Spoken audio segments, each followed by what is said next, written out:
we have exactly the right guest for this, because we have John McLaughlin, who is a pollster for Donald Trump, and he is taking us through. John, pleasure to see you. Appreciate you coming on. Help us understand in layman's language, all right? You're not talking to just, Cuomo kid, but what is it that you understand in the trends that is speaking to what we're hearing from the former president? By the way, one of the things that's unconventional for Donald Trump, he's a unique individual in the history of politics in the United States. But I'll tell you what, he does what he thinks is right, and then his pollsters have to track him after it. So when you're talking about immigration and trade, the way he talked about it 8 years ago when he announced for president, that was him. That was what he believed in. And right now in the polling, his gut instinct was right, because when you look at where he was as president 4 years ago, when he had secured the border and illegal crossings were way down, it wasn't a big issue versus him and Biden, because he solved that problem, or it was a long way to solve it. Since that time, when they opened the border and you've had millions and millions of illegal immigrants here, where it's not just affected the southern communities in the United States, it's affected us here in New York City and here in New York State. It's affected people all over the country in rural areas you wouldn't expect. People that have had problems with crime and problems with taxes that they can't afford to provide the support services to millions of illegal immigrants. So we've seen that. So again, like when you take a poll, what's crazy is you take a poll in New York State, which is way removed from the border, although we got a northern border with Canada, immigration is a top issue. And it's a top issue for the congressional races in New York.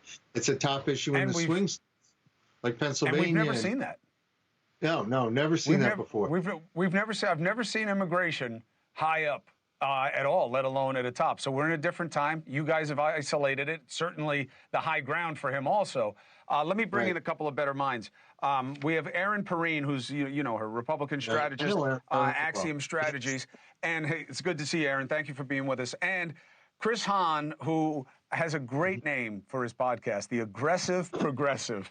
I love it. Every time I say it, I get a kick out of it. All right, so first, let me bounce to you, Chris, on this, which is the theory of the case on your opponent's side is people care about this in unprecedented fashion, and your party sucks on this issue and has been on the watch during a downturn on this issue, and that is what they're going to mine to get to Election Day. How threatening is that? I see it as one of the top issues in the campaign, but I think people are pretty much made up their mind on that issue, and it's in the 20s. I think that Kamala Harris is going to the border because she does want to attack him on that issue and blame him for some of the inaction that has happened in Congress on the issue, because as we all know, they had a bill negotiated by conservative senators that Donald Trump stopped, and it would have added border agents. It would have added administrative law judges. It would have made it easier to send people home who claimed asylum but didn't deserve it. And he stopped it. And frankly, the only measure he took as president that actually closed the border down and actually slowed immigration to a level lower than it is today was COVID and taking emergency actions that were available to him during COVID. And frankly, people didn't want to come here because he did such a bad job protecting the country from COVID. They'd rather stay home where they were safer. Two different things. His handling of COVID is, something that for whatever reason just doesn't resonate in this election. Nobody cares. Even though it changed all our lives. But it is not just what he did during COVID. The genius, and it was, of Homeland Security to make home country agreements, Chris, that cut the flow where it originates was vital. And when Biden came in, he canceled all those deals, which is not unusual, right? He wants to negate the previous guy, but it was a big mistake. Now, the prospect, Erin, of Harris going to the border to try to change the narrative, what does this open up from a plus-minus perspective on your side?